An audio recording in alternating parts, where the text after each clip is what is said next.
Fuck.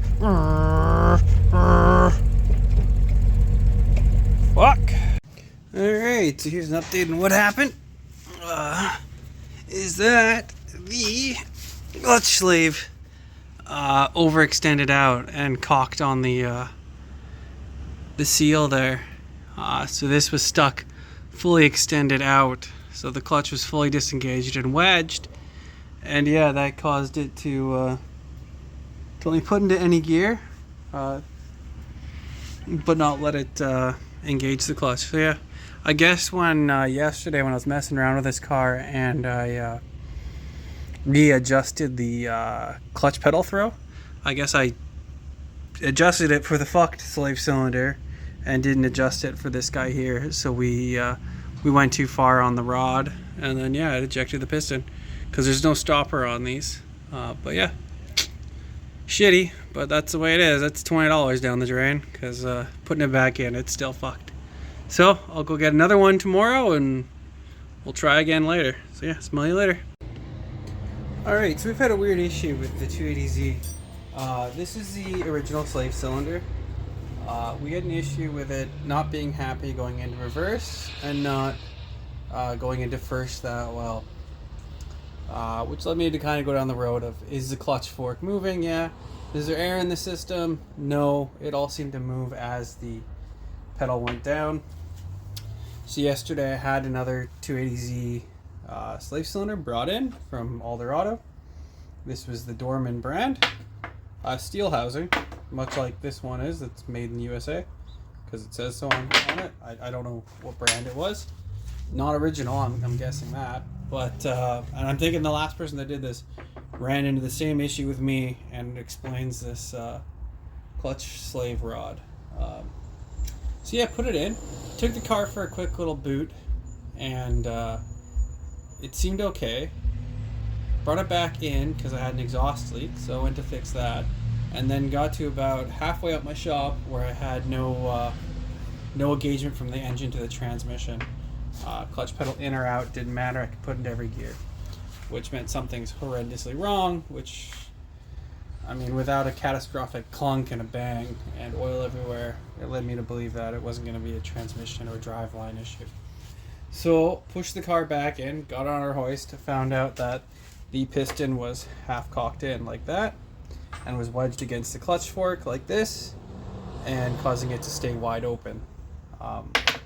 Piss fluid absolutely everywhere. And I went, oh yeah, I forgot to help fix this failing slave cylinder. I adjusted the rod, or I adjusted the master cylinder ratio to the pedal. I went, you know what? Probably overextended it. Shame on me. We'll go from there. Alright, today's the next day. Ordered a new one from Lordco, as Alder Auto didn't have one. So I got the Luke brand one, which is a nice aluminum one. And the same thing happened almost instantaneously this time. So I kind of pieced things together that maybe it's not 100% my fault this time. And I started looking at the old rod to the new one. Now we added some material because this one seemed like it was too short. And I thought once I got the new one that I went, you know what, I probably didn't need to add that material to it. We added like a 1/4 inch.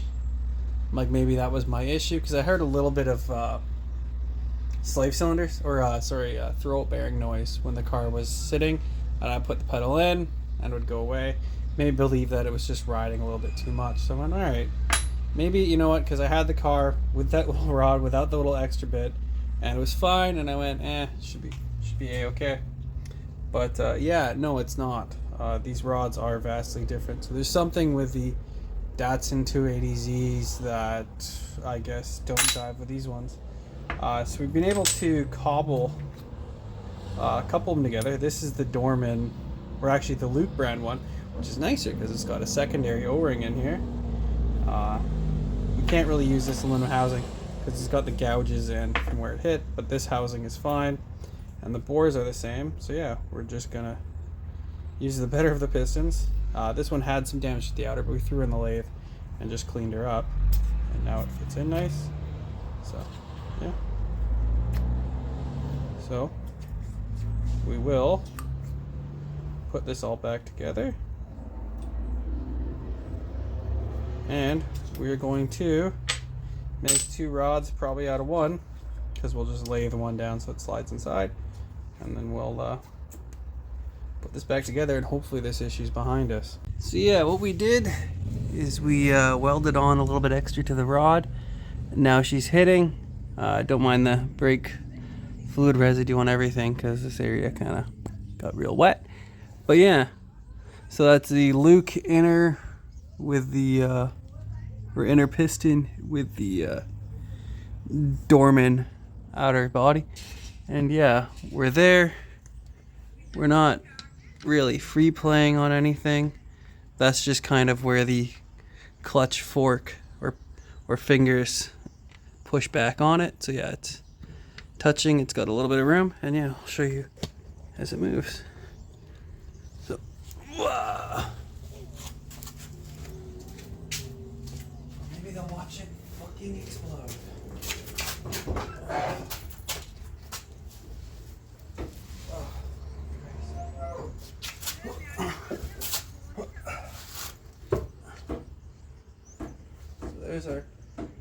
Here's my free play.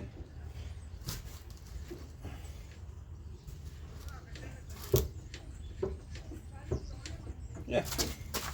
Comes back to a very natural position where it's just kind of on the rod. I think we'll be good to go. Yeah, call this one hopefully done. And on to whatever new problem this car will have, as that seems to be how it goes. Smell you later.